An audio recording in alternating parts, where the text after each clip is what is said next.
The Y Curve with Phil Dobby and Roger Hearing. Just a week to go. Then we can choose our next government. Aren't you excited? Or are you just praying for it all to be over? Yes. Well, it's looking set to be a monumental moment in UK politics anyway. Almost certain to be a change not just as to who's in number 10, but also a seismic shift in the whole shape of British politics. So what have we learned in 5 weeks of campaigning? And what are the prospects for July the 4th? The Y Curve. Well, we've learnt a lot, haven't we? One of the things we've learned is actually, obviously Rishi Sunak got very wet. And we thought he was going to be the wettest person during the whole campaign. But no, actually, it went to the Lib Dems leader, didn't it? Who managed to get very wet. It has in fact been a campaign of drenchings, because, of course, Nigel Farage got covered in milkshake, famously. Yes. So, no, it's very much a theme, I think. But also, to extend the metaphor even further, I think Rishi is sinking in, something. I don't know, something liquid, possibly. It's in sleaze. And so, everything has gone wrong, hasn't it, really, for him? If you look from the very beginning, what could possibly go worse? And look where they are now. So Tories are down to 20% in the latest poll of polls from Politico. That's lower than when Liz Truss was Prime Minister or Theresa May. And Labour down to 42%. Which is actually the lowest since Rishi Sunak became Prime Minister, but still 42% is pretty high. And Reform on 17%, just 3 points behind the Conservatives. That is the surprise result out of all of this, isn't it? It is. Well, it is, but and how that will or will not translate into any kind of seats they might get. And don't forget, we are a week away from voting. Much can change. We should always say that, that the only poll that counts, as they always say, is the one on the day itself. But no, I mean, it is looking pretty certain that that things are not going to be good for the Conservatives. I think that's the one major conclusion that's pretty much indisputable. But shall we hear from someone whose job has been quite busy in the last 5 weeks and is going to be busy for another week yet? I'm very glad we managed to get a hold of him. It's Robert Ford, Professor of Politics at the University of Manchester and the man who co-authored the book Brexitland. And he joins us now. So, Rob, even though, this is not an election about Brexit, in fact, Brexit has hardly been mentioned, I'm just wondering whether it really is the same issues that were brought on through Brexit. Immigration, the right wing of the Tory party, turning the Tory party around, sovereignty. It feels like, this is just another Brexit election in a way. I mean, there's one way in which I think it is, and a big way in which it isn't. And the big way in which it isn't is going to be really critical for understanding the scale of Labour's likely success. So the way in which it is if you look at people's past Brexit voting, it predicts which camp they're in rather than which individual party they're in. So Labour, the Liberal Democrats, the Greens, the SNP, these are all still Remain camp parties, and the Conservatives and now Reform UK, these are still Leave camp parties. So in that sense, it's still kind of a Brexit election. You can still see that Brexit kind of fracture running through our party system. There's two sets of parties, one on one side and one on the other side. But the way in which it isn't a Brexit election is that Labour have managed to build up support on both sides of the Brexit divide. And they've done that because voters have now become much more focused on a traditional set of bread and butter issues, state of public services, state of the economy, the cost of living. And that has meant that Labour's votes have been rising across the board and the Conservatives have been sinking across the board. So the Conservatives are still more popular with Leave voters than Remain voters, but that's not a lot of use when you're on 25% with Leave voters and 10% at best with Remain voters. Well, there's less Leave voters, wasn't there? So I saw a poll saying that 55% now think we were wrong to leave the EU. Only 31% think that it was the right thing to do, and 13% don't know. So when Rishi Sunak says, we've got to be careful because Starmer is trying to rebuild closer ties with Europe through the back door and put Brexit at peril, well, according to that poll, 55% of people will be saying, well, that's a good thing. Well, yeah, and I mean, it reminds me a little bit, as you see these, when David Attenborough does these shows about climate change, you see this footage of like a forlorn polar bear floating on a slowly melting iceberg. And that's kind of the way the Conservatives are now, because they're floating away on a Leave vote that is melting away, both because many of its members have gone to join the choir eternal and are not going to be available to vote for the Conservative Party again. The Grim Reaper is doing his work, given how long it is since Brexit now and how old the Brexit coalition was. But also a lot of voters have started to change their minds. So one of the reasons that Labour's voters still quite remain is because the Leave voters that they've picked up are disproportionately the ones who've changed their minds. So they've become Remainers. That has actually become a thing, and it's been an important source of Labour support. But all of that said, I do want to emphasise the point that these voters, and I think we can take them at their word because you can see it across a range of indicators, they're not making their choice based on Brexit, and they don't want to have an argument over Brexit. They're making their choice because the local A&E is stuffed, because their paycheck is smaller, because their gas bill is higher. It's a return to a much more traditional economic and public services focused kind of electoral argument, the kinds that we used to have in the good old days before Brexit. But back then, of course, Rob, the interesting thing is, we go far enough back, it's the workers versus the bosses. It's the very, very ancient structures of British politics.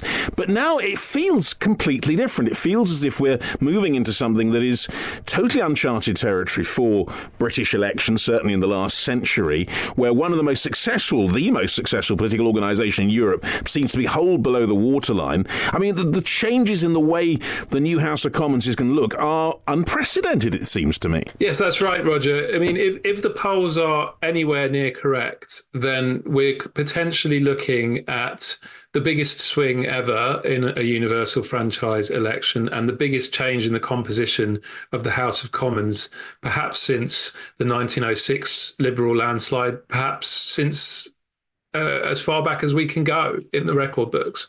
The scale of change that we could be about to witness is, well, the range is from a 1997 style landslide if the Conservatives overperform through to, rewrite the record books if they underperform. So we're likely to have it'll be difficult, I think, for those who are used to following politics to really get to grips with how big this change will be and, how massive the kind of shift in every aspect of how politics works will be when we move from a weakening Conservative government with a parliamentary majority to the first Labour government in 15 years with a massive parliamentary majority. It's hard to sort of know for sure what that's going to mean because changes like that don't come along very often. Yeah, it makes life difficult for people like yourself, doesn't it? Professors of politics who've, written the books and everything else. I mean, it's all thrown up in the air. You're going to have to start tearing pages out of your older books and start putting new ones in, I guess. But it's why is it happening, I guess, is the question. I mean, clearly people have, rebelled against austerity. But it can't just be that, can it? I mean, austerity might have created some of the problems that people are seeing with, the cost of living, the fact that the services, health services, is falling apart. The roads are riddled with potholes, even though that's going to be paid for supposedly by getting rid of a high-speed rail link. We're going to fix it with potholes. All of those things have gone wrong for the Tory party, and yet here we are arguing that not spending money to get these things back on track. We've got this whole thing on both sides about, well, we are going to be fiscally conservative. We don't want another Liz Truss moment. So we're going to fix all of these things, but we can't spend too much money on it.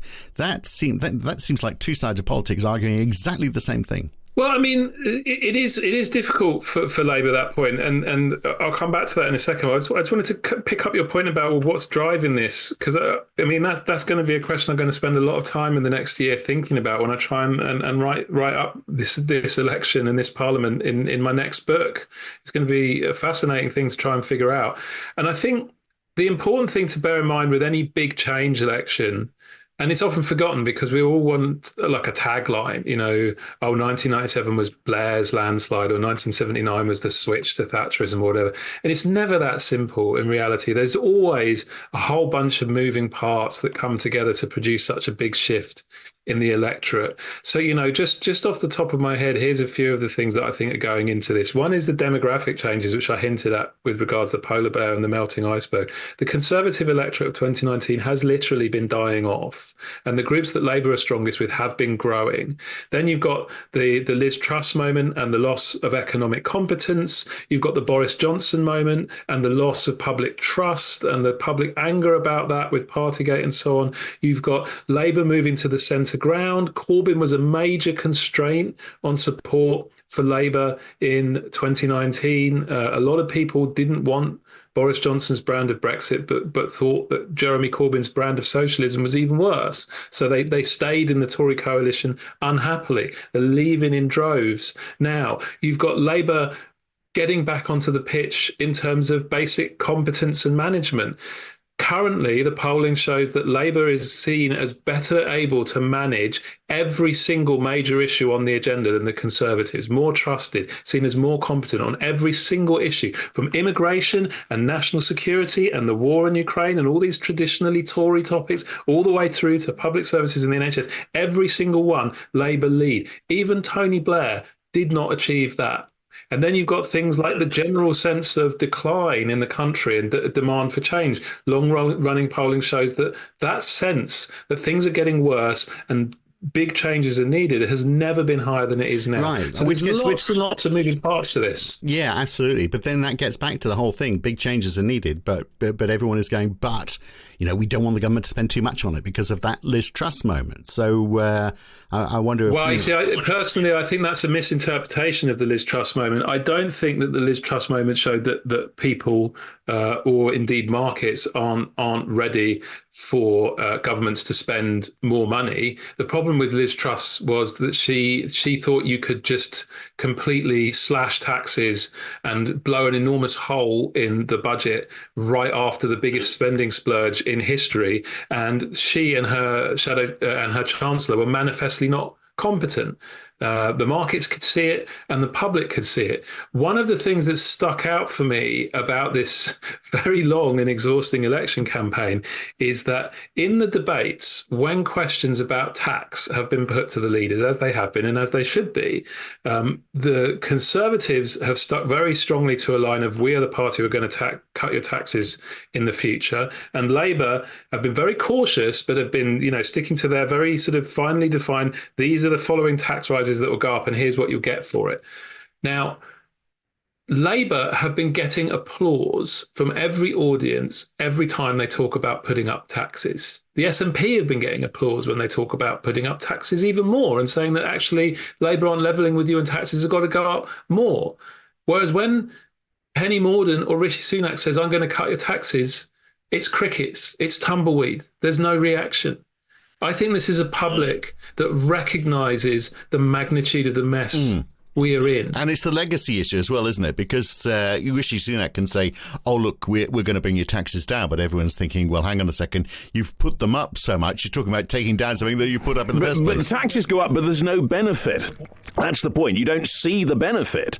And that's, ever since austerity, Rob, I would say that the sense that money is going away from things that people actually care about. So that issue about tax is what plays into that. But the Tory line obviously is, well, if we cut tax, we get growth. If we get growth, then we get more revenue, which allows us to pay for the health service. But I think it's that two-step argument that people aren't convinced by because it's been used for decades now and we've never really seen it happen, have we? Well, I mean, there are moods in the public that rise and fall like the seasons. And there have been periods where that argument about cut taxes and drive growth, there's been a very receptive audience for that. But if you go back and look at the public polling from the 1980s, there was a very receptive audience for that kind of Thatcherite argument in that period. It landed very well. But the mood out there right now is very different. One of the classic questions that gets asked, the British Social Attitudes survey asked this, is it says, do you think taxes should be kept the same or cut or raised in order to pay for more public services? And the share of people saying they want taxes up is at the highest it's been since Blair first came in 1997. So that the public is kind of receptive to the idea right now of higher taxes. But then it comes back to Roger's point, which is they are going to want to see something in return, and they'll get impatient and irritable if they don't see something in return, especially given that taxes are already so high. So Labour do have license right now to make the case for spending more money on the NHS or on the green transition or whatever, but they've got to be able to show the results. And, the problem they have is that the mountains they've got to climb are pretty damn big, and the patience the public will have, it's not clear that they're going to have masses and masses of patience, because public trust is very low. You've got this combination of people saying they expect taxes to go up whoever wins, but also saying they don't expect things to get better whoever wins. And if Labour can't break that kind of deeply sour and cynical vicious circle, then it'll be them that gets turned on and turned against next. And what about the other dog that hasn't barked, really, I think, in this campaign, though that I suppose there's 7 days to go? What about migration, immigration? It was so dominant at one point, and the Tories still kind of think it is, and maybe Reform are riding that particular dragon, but it doesn't seem to have taken off as an issue, Rob, this time. Well, I mean, it has, but it has in a very specific way. And I mean, to be honest, I was writing about this dilemma for the Conservatives a while ago.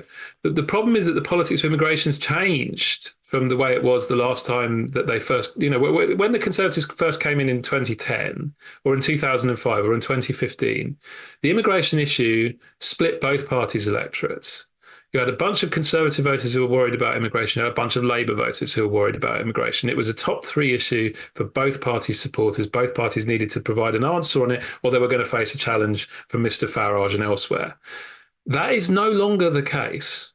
Immigration is now the number 1 issue for the Conservatives. It is no wonder they are talking about it a lot, because their voters are seriously het up about it. And partly that's because the Conservatives have prospered in recent elections by gobbling up UKIP support, and UKIP were very, very exercised about immigration. But Labour's electorate, immigration isn't even in the top 5 for them. It is not a big priority issue for Labour voters. And this leaves the Conservatives in this kind of agonising dilemma. They have to talk tough and talk constantly about immigration to try and see off the threat from Nigel Farage, but that isn't working because they aren't trusted by anti-immigration voters, and Mr. Farage is.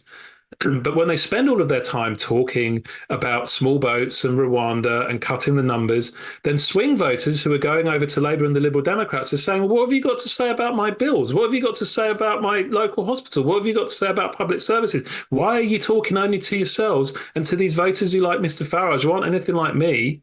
So they're damned if they do and they're damned if they don't. Right now on immigration, because Labour can just sit back and not talk about it. But to your point, I mean, they are arguing that case about immigration and losing those votes to Farage to that polar bear on the melting ice cap, aren't they? In that, those people who are concerned about it are a dwindling proportion of Tory supporters, and so long as they're pandering to those people, they're just going to keep on sliding further and further. Well, that's exactly right. In the long run, they can't afford to just talk to those voters. But the problem is right now, they're in a kind of like a damned. This group is too small to win with and too big to ignore for them. If they lose all the anti-immigration voters to Farage and Reform UK, they're stuffed. They're really stuffed. But if they talk only to the voters that find Farage and Reform UK appealing, they're also stuffed. So there's no winning. So doesn't this show doesn't this show, going back to the first question then, that we are almost back at Brexit? Where the Tory party can't do anything because they are saddled with this whole debate about immigration, which seems to have taken over everything else. They can't behave like a normal party that Labour's got that luxury to be able to address all of those other issues, because they're saddled with this one issue and they've got Farage chomping at the bit to take them over. Yeah, it's the psychodrama that we always talked about with the Tories that was about Brexit, but it was about Brexit because it was about migration. Well, that's true, but I would caution about making this too much about Brexit. I think you're probably more right, Roger, to remember that the root cause of Brexit, migration, played a big role there. This challenge in terms of migration and whether to talk about it or not and how to talk about it or not, every single European centre-right party is struggling with this. You're seeing populist radical right parties securing a substantial chunk of the vote everywhere, And everywhere, their core issue is immigration and its effects. But everywhere, the centre-right faces the same problem, which is they can't afford to only talk to those voters or be typecast as only talking to those voters either, because there's an awful lot of other voters who are otherwise naturally centre-right on economic issues and so on, who don't like a politics that's focused entirely on immigration. And it's a bigger dilemma in our system, because at least if you're the Dutch centre-right or the German centre-right or the Spanish centre-right, you could say, OK, let's let the populist radical right party grab their slice of the electorate and then do a deal with them in Parliament afterwards, because they've got proportional systems. In our system, if Farage goes and grabs 10 to 12 to 15% in every seat, he's screwing you all over the shop. So, can't afford it. So what does all this tell us, though? You mentioned about the European situation, and in fact, it's been interesting, of course, to see how the European far right has risen in the latest European elections. What have we learned, Rob, about whether you call it the far right or not, that is reform, and what its prospects are in this country? Well, I mean, firstly, Roger, I'd be a bit cautious about saying that the far right are going up everywhere in Europe. I mean, there's been a lot of rather alarmist sort of reactions to the recent European Parliament elections. The truth is, they're up some places, they're down often quite sharply in others. I mean, Poland, for example, a country I know awfully well, the former governing party of the far right had their worst election result 15 years in these European Parliament elections. So it's a bit more of a complicated picture. But I think the lesson I would draw from the recent European Parliament elections is that the populist radical right, they're here to stay everywhere. And you've got to therefore try and figure out how to negotiate with them. In our system, that's a big headache, because first past the post is, unless he changes the geography of his electorate or radically changes the nature of his coalition, Farage can't ever be anything other than a spoiler.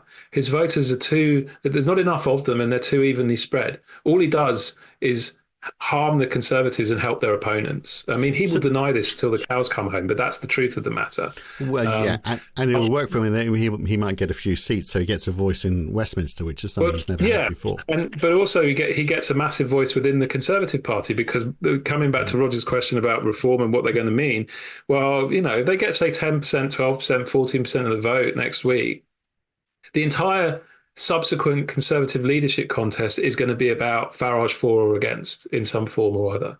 Do we have to oppose him, or do we have to co-opt him? And if we're going to co-opt him, how do we co-opt him? If we're going to oppose him, how do we oppose him? The whole Tory leadership contest will be entirely about a person who isn't in the Conservative Party, which is exactly the result that Nigel Farage wanted to achieve by throwing his hat into the ring in this election. So nothing changes then. I mean, again, it sort of like gets back to, I know I keep on saying it, you're saying it's not all Brexit, but it is, like, Farage has been the problem, hasn't he, right, from the get-go on all of this. So what about the reasoning behind this shift to the far right around Europe and in the UK as well? Is it immigration, or is it just that all those other things that we talked about?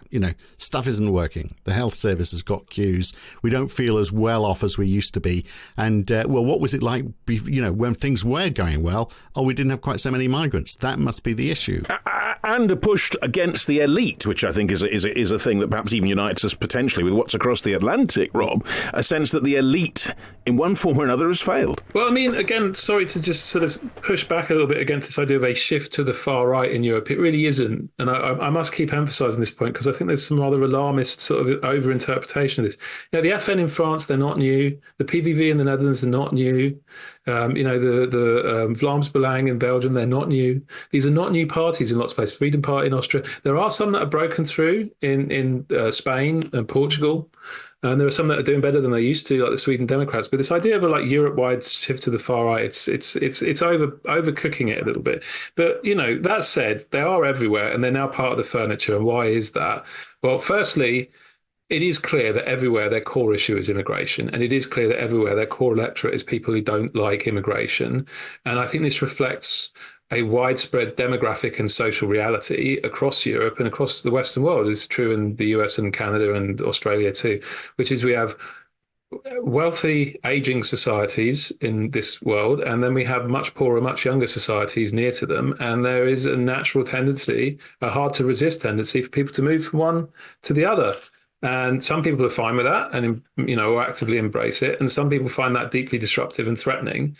And it's going to be a dividing line in our politics, I think, for the foreseeable future, just as in the era after industrialization, the dividing line between the people who owned the factories and the people who worked in them was a structuring feature of our politics. So I think it is here to stay in that regard.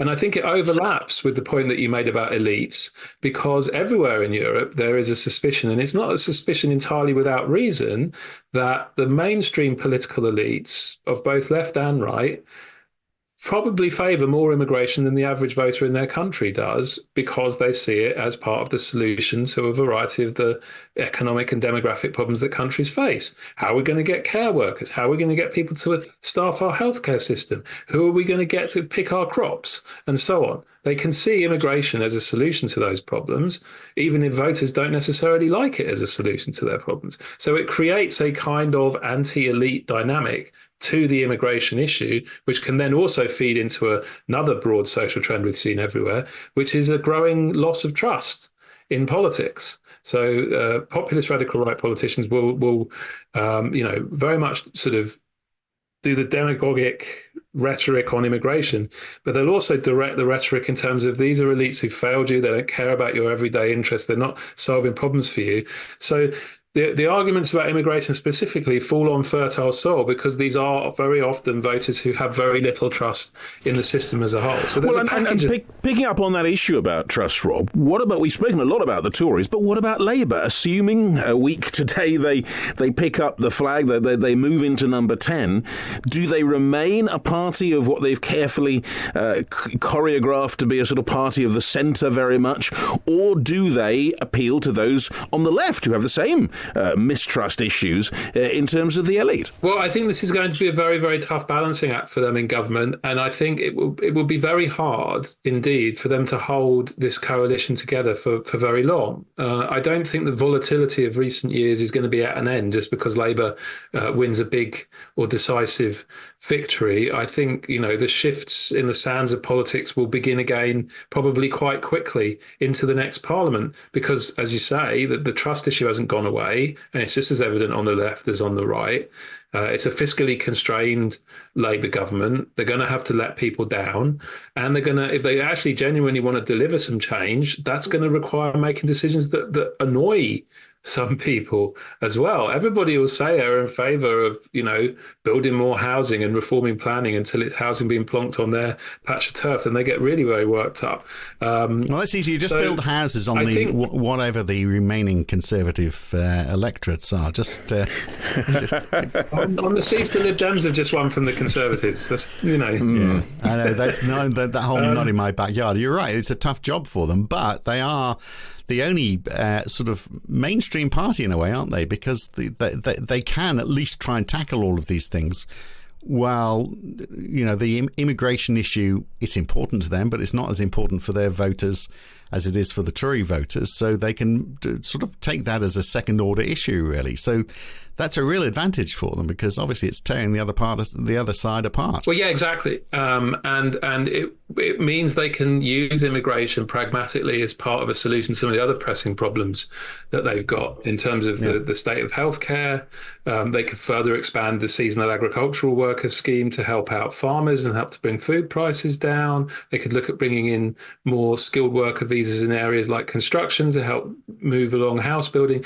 If you're not facing like a perennial headache on immigration, then you have opportunities to use it as a tool as part of the solution. And if that keeps driving Conservative voters potty and driving a divide with reform, then all the better. I think that will be a potential option for Labour. It's not without its risks, though, because they are not immune either to the politics of low trust or to the politics of anxiety about immigration. And once they are the government, if they push too far too fast on that stuff, then they'll be on the receiving end of public anger too. And one thing we haven't mentioned at all in this is Scotland. And, the SNP has formed a very substantial part of the British electoral landscape for a while. Many people thinking it might lose a great deal of that, and whether that would then flow to Labour or wherever else is important for the makeup of the new parliament, probably. What do you see happening in Scotland? Well, it's fascinating, Roger, because the swing to Labour from the SNP in Scotland, which is in current polling about 17 points, is as big as the swing from the Conservatives to Labour in England, but isn't getting anywhere near the attention. And that's another long period of dominance by one party. The SNP have been running the Scottish government since 2007, so 17 years. That's longer. That's almost as long as the Thatcher Major years were at Westminster.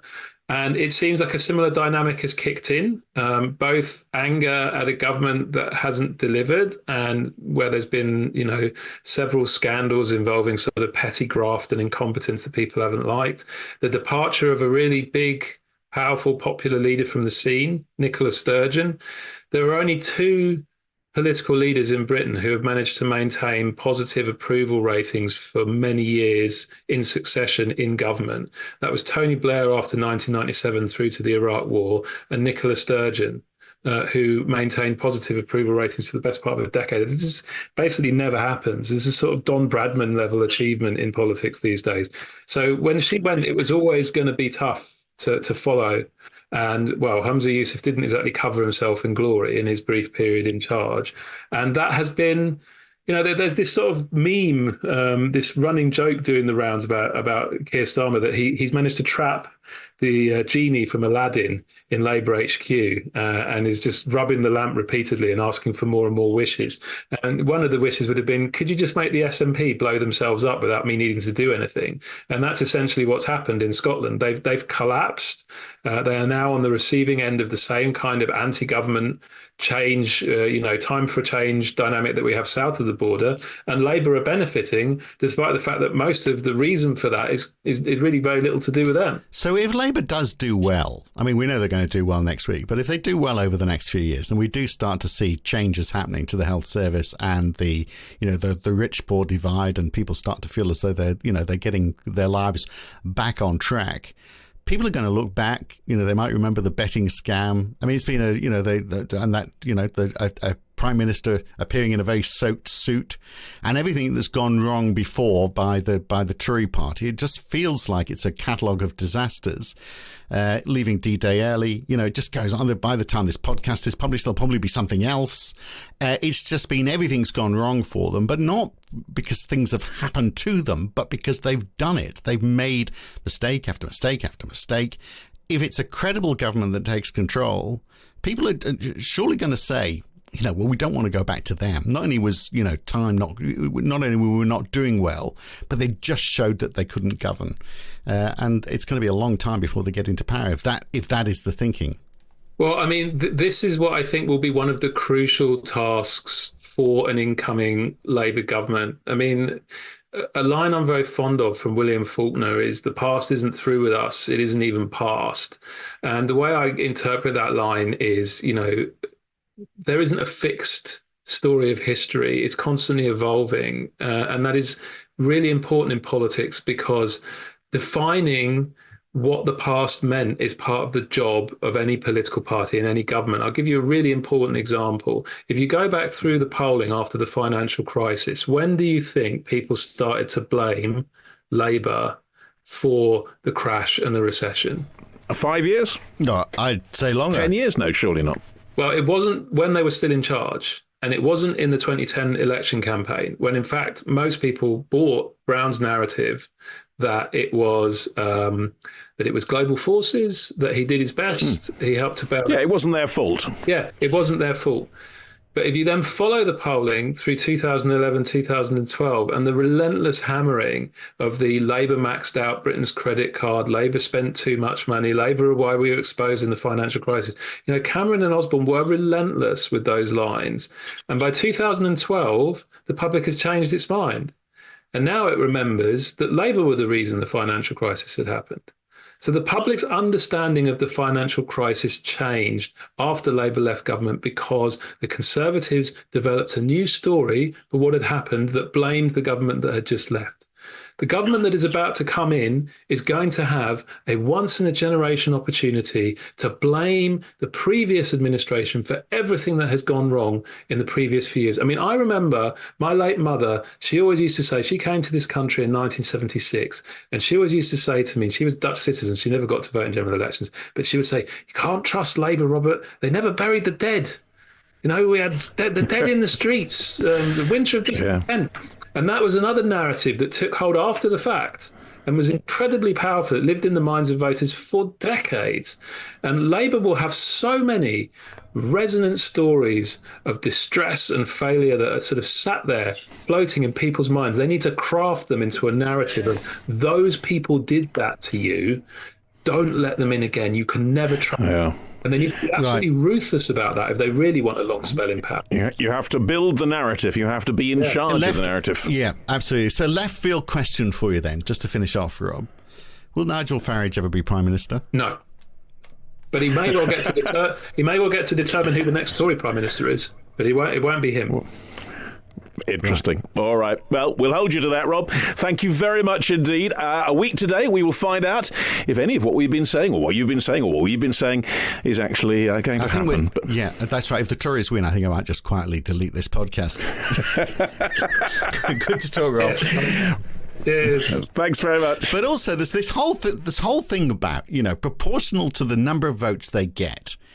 Will they just get an oversized number of seats? And that is the problem with the British electoral system, isn't it? That they, percentage-wise, the number of seats, all you need is that with the first past the post system, just a very narrow margin, and you've won. And that can give you a disproportionate amount of power. We've got to look at that, because that just seems wrong. But as many people say, it provides strong government. Well, a bit of a laugh about that. But it does provide also a strong majority, usually.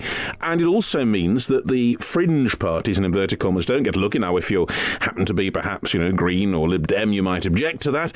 And indeed Reform. But if you don't like Reform and what it does, then I suppose you think it's our safety net from right-wing extremism. But it's not fair, is it? No, it's not fair. And also, there's a school of thought that says, if you're worried about extremist parties, if they're in power for a very short period of time, they're going to be exposed for what they are. And, people are smart enough to realise, and if people want an extremist party and then they put them into power and they like what they do, then, perhaps that's what we deserve. But to actually say that we're protecting ourselves from ourselves with an electoral system that really just looks after the two incumbent government, the two mainstream parties, that's a problem. And if we find this time that Labour has, such an overwhelming majority that they, that nobody can stop them, then that becomes a worry as well, doesn't it? So so the system is wrong. I think we know where you stand on all this, and I think we know that you favour some kind of proportional representation. Well, no, actually, I actually don't. I think that's and we can talk about this. We are going to talk about this next week. Yes, I think the Australian system, and it's used in other parts of the world as well, of preference. It's funny, how often have we begun a conversation where you say, what happens in Australia is best? Let's go and have a look there. Yeah, but it's not just Australia, but the idea of preferences. So you say, because then you've got the ability to say, so you would say, for example, well, you wouldn't, but somebody might say, well, I really want to vote for Reform. It's a protest vote. And if Reform don't get in, then I want the Tories to win. So then the Reform vote... So they should be able to say my second best is, so the Reform vote then gets added onto the Tory vote, and so the Tories stand a greater chance of winning. And that seems like a fairer system than just saying first past the post. But there's a load of other different systems as well, so I think it's worth investigating. And we will talk about them. What's the best democracy? What's the best system of voting? What is the one least likely to offend most people? No, most likely to present a fair result. Well, we'll work it all out. Anyway, the negative way of looking at it all. Yeah, which is what's the least worst way of choosing democracy? Which is the best system that we've got? We're downplaying the whole thing, aren't we? Really? I don't know why we but it'll be interesting. It will be interesting because it is important. It will certainly be always interesting. Of course, that's next week on the Y Curve. Join us for that. Thanks for being with us today. The Y Curve.